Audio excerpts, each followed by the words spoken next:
আসসালামু আলাইকুম রহমতুল্লাহি ওয়া বারাকাতুহু। একজন ছেলেকে যদি বলা হয় পৃথিবীতে সবচেয়ে মূল্যবান জিনিস কি, তাহলে সে নির্দ্বিধায় উত্তর দিবে তার মা।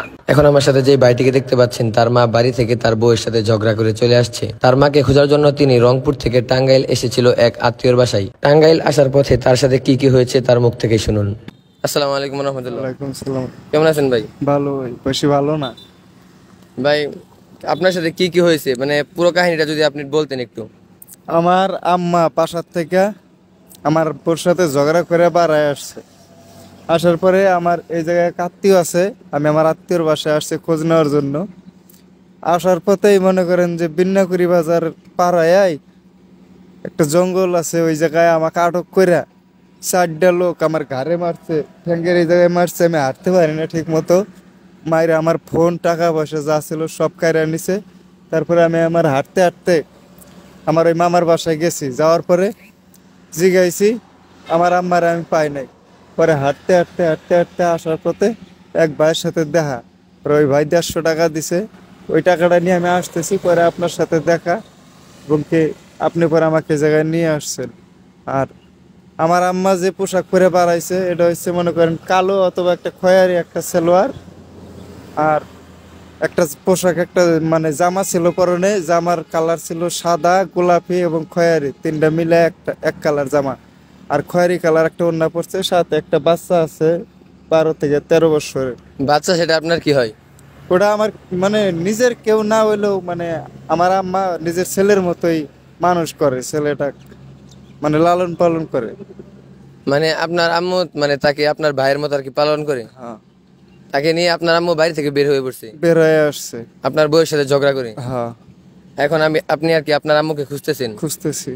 আপনার বাড়ি রংপুর কোন জায়গায়? রংপুর ডিমলা থানায়। হ্যাঁ, ভাইয়ের বাড়ি হলো রংপুর ডিমলা থানায়।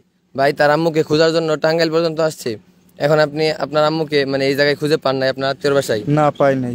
এখন আপনি ঢাকা উত্তরে যাবেন। জি, ঢাকা উত্তরে যাব। উত্তরে আপনি কাকে চিনেন, বা ওই জায়গায় আপনার মানে কিসের জন্য যাবেন?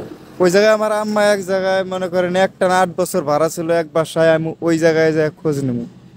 মানে আপনার আম্মু ওই জায়গায় 8 বছর ভাড়া থাকছে, সেখানে গিয়ে আপনি মানে খোঁজ নিবেন সেখানে আপনার আম্মু আছে কিনা। হ্যাঁ হ্যাঁ হ্যাঁ। ও আচ্ছা।